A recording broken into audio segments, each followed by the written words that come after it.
Prior to making videos, I worked a lot of jobs, and except for one or two of them, I hated every single one of them. Construction, bartending, cooking, retail, they all sucked. But the last job I had was so bad that it changed me to my core and trajected my life in a completely different direction. That job was in March and April of 2020, where I was a cook in a nursing home, and oh my god, just thinking about it now, I'm getting PTSD from how angry I was the entire month and a half I worked there. This was, as I said, in 2020, in March and April, right as the corona lockdown began. So no one even knew what was going on. Everyone was scared. This is the time that people were treating each other better than ever before. Like when you were walking on the streets, everybody was in lockdown. People were waving at each other, saying hi, take care of yourself, good day, before it all went to shit. I had just gotten fired from my previous cooking job 1 month before, so I was fortunate enough to find this new cooking job in a nursing home. At the time, I was living with my father in a Toronto suburb called King City, which was about an hour north of Toronto, and this nursing home was in a city called Bradford, Ontario, which was about another 30-minute drive north of King City, so very far out of actual downtown Toronto. They would usually make me work 2 shifts a day, which started in the morning at 6 a.m., which meant I gotta get up at 4:30, get ready, and then actually drive up there and be there for 6 because they serve breakfast at like 7:30, and I gotta do all the prep work there beforehand. Now, this nursing home had the worst management on earth. They had no idea what they were doing. They were, God, I hated them so much. Oh my God. They bungled everything, and all of it came down to us, the employees, to pick up after the pieces of where they shat the bed. They were paying the food suppliers about $4,000 per delivery, and these suppliers came twice a week. So they were spending an incredible amount of money and getting great food. The problem is they weren't hiring cooks. And not only weren't they hiring cooks, they were firing the ones they had, which is, like I'm saying, they were horrible, horrible managers. So I started to work there in mid-March. I signed a contract for a month and a half, and on the contract it said I was there temporarily, not permanently. I was by no means an inexperienced cook. I know what I was doing. I'd worked in kitchens for years prior to that. So I was, by all means, someone who could handle his own. I knew what I was doing. This nursing home had about 80 residents. And of course, 80 residents, 3 meals a day, you're cooking well over 200 meals. And you're cooking it in batches. So every meal you make, you're making for at least 100 people, because there's also employees who work in the nursing home who I was also responsible for feeding. Including me, there were 5 cooks who were working that entire time, which is not enough by any means to feed that many people. Absolutely not. And out of those 5 cooks, believe it or not, management fired 2 of them. Why?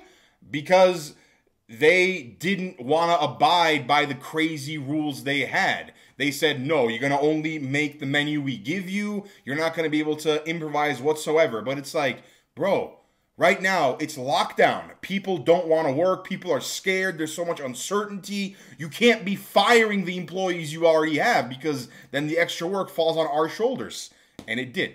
So every morning I get there at 6 a.m.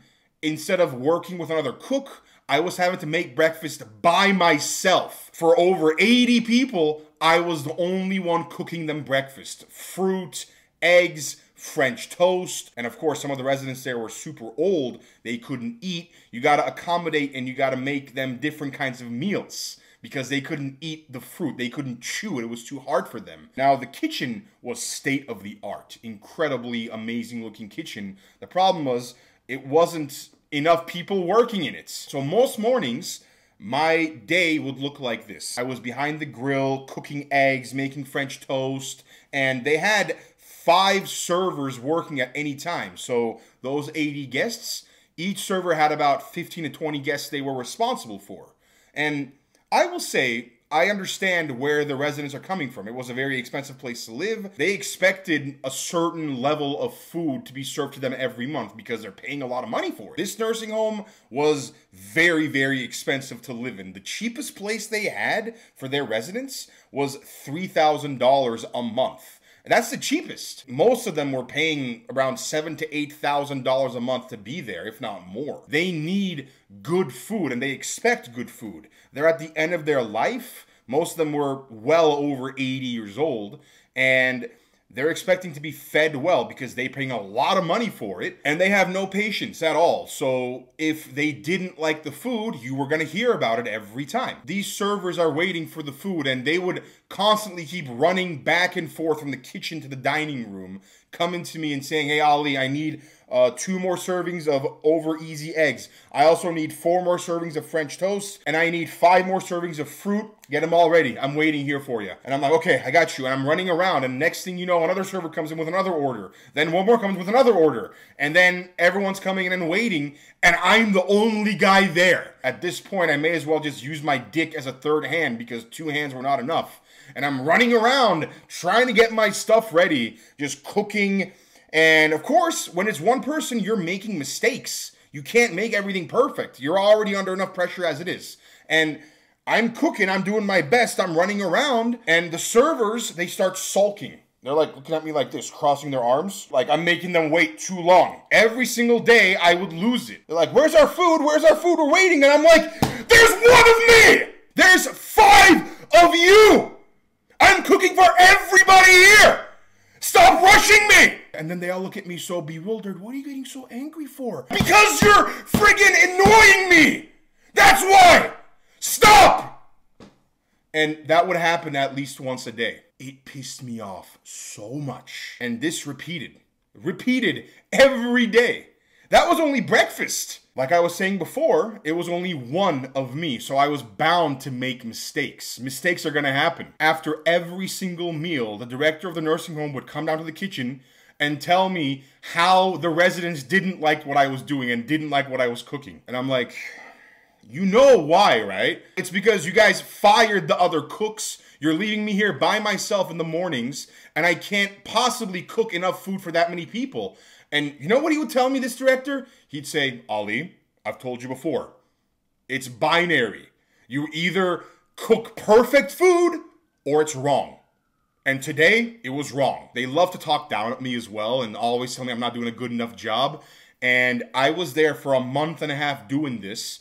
Luckily for the lunch services, we had other cooks come in, so it was 2 people cooking lunch. And we were cooking 4 meals for lunch. And for dinner, we'd cook 5 meals. So we were literally just running the entire time. It'd be time for lunch service, and we're still prepping it up because there is no possible way 2 cooks can cook 4 meals for 80 people in 2 to 3 hours. It just can't happen. It's impossible. We try our best. We're literally running on fumes. And at the end of every single meal, we again hear from that asshead director about how bad of a job we're doing. I would be on the verge of tears at the end of every shift. I was so angry, I couldn't even describe it. I was chain smoking cigarettes at the time like no tomorrow. I think I was going through 2 packs a day at the time. Back then I still smoked cigarettes, and man, that was probably one of the only things I did. And of course, they also were like, "Listen, this is the beginning of Corona. We don't know what's going on." So they would make sure I wasn't doing anything else other than going to work and going home, because they didn't want me infecting the residents there. The residents were very old. Of course, I didn't want to harm them either, so I was just going to work, going home, going to work, going home. And that was my life for a month and a half. One of the cooks I worked with was a man named Ryan, really good guy. And at the time, he had a 2-year-old daughter. He decided, for the sake of all the residents, that he would stop seeing his 2-year-old daughter. He would move into that nursing home where they had a vacant room, and he would cook full time to aid these residents. That's a tremendous sacrifice to make for anybody. I probably wouldn't do that if I was him, so good for Ryan. I'm gonna come back to that because they completely screwed him over. At the end of my temporary work there, I'm like, I don't want to come back here. I don't want to work here again. I hate the fact that I need to work here to make money from you guys because I hate the way you guys treat me. The day before the end of April, which is when my temporary contract was supposed to be over, I told them I'm not going to come back here. Like, I was like, don't renew my contract. I'm not going to be a permanent worker for you guys. And they're like, what are you talking about? I'm like, well, I signed a contract for you guys that says I'm a temporary worker here, right? And they're like, no, you didn't. I'm like, yes, I did. What are you talking about? Like, no, you didn't. And I couldn't find the contracts that I signed. It wasn't in their paperwork. Apparently, it had gone missing. I'm like, you know what, man? Whatever. I'm not going to come back here anyway. I quit. So I ended up leaving there at the end of April. I wonder how it got lost. You know, it's not like it disappeared randomly. Luckily, I had taken a photo of it. That's one thing I'm so happy I did. I had taken a photo of that contract. So they tried to fuck me over later. And at the end of every employment, at least it's this way in Canada, I'm not sure if it's this way in other countries, the employer must sign an ROE, which is the record of employments, and then submit it to the governments. Now, in that ROE, which is I saw it after they submitted it, they had written there that I had quit without giving them adequate notice and that I wasn't a good employee and I left them without proper workers when I left because now they were understaffed. Future employers can take a look at that and say, oh, this guy's not a reliable worker. When I saw that in my record, I was so angry. I immediately went to Service Canada and I was like, they lied to you because I got a photo of the contract I signed right here. And they lied to you in the notes in the ROE. Luckily, that got changed because I had proof that they lied. Now, remember Ryan, who worked in that retirement home? I kept in touch with him.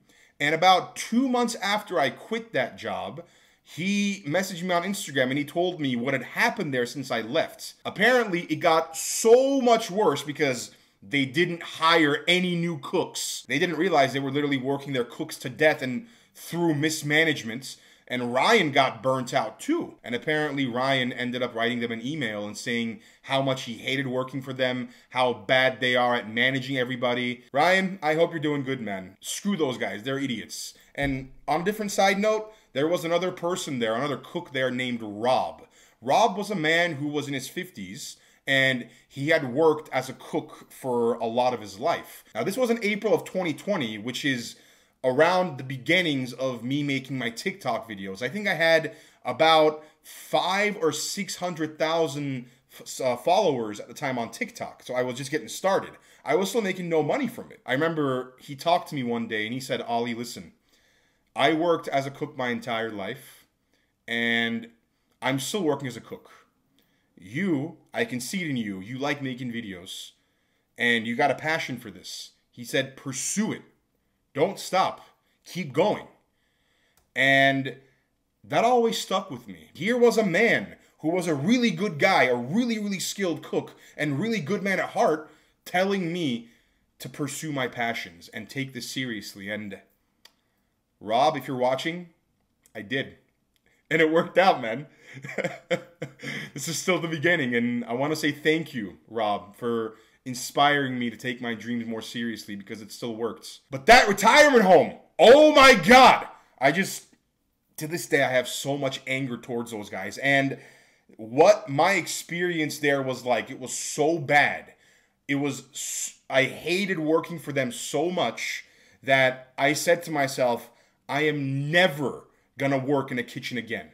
I will never again. I'm gonna pursue my video making career more seriously. And of course, Rob's words had a lot to do with that also. But I saw what the future looked like and they were my employers and they could tell me to do something and I had to do it because it was part of my job. And it motivated me to take video making more seriously and go all in, go balls deep into it. And I did. I kept growing my videos. I kept growing my TikTok following. Then I switched to YouTube. And I ended up getting another cooking job years later because I had to. I had no money. And I quit that job after 27 minutes. That's a different story that I've told in a different video. But yes, I realized that day, I was like, yeah, I guess I am done. I can't go back in kitchens anymore. I stopped my kitchen and cooking career the day I stopped working at that nursing home. In terms of bad management, these people were so bad. And then they tried to screw me at the end. It really, really rubbed me the wrong way.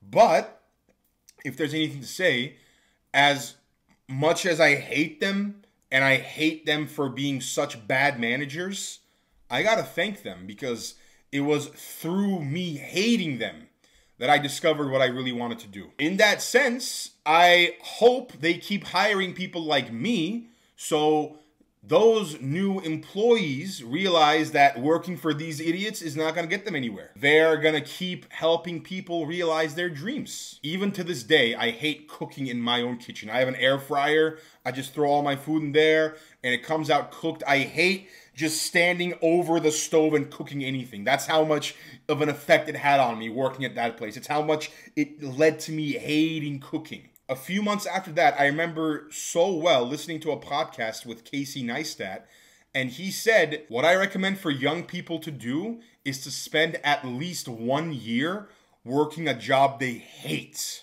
And that will make you realize what it is that you really want to do. By the time I had started to work at that nursing home, I'd already been a cook for many years, so I knew I didn't like it. But working there really drilled into me was, hey, get out of this. You know, you got to change your life trajectory. This is not it. And I'm very thankful for that experience because it led to me being here today. I just wanted to get that off my shoulders. I'm stressing myself out here. I'm feeling myself seething right now. My heart is beating from all the anger that I'm just recalling now and all the feelings I had when I was in that kitchen, in that hot, sweaty environment. But man, I'm glad it's over. Anyway, that's it for now. I'll see you next time.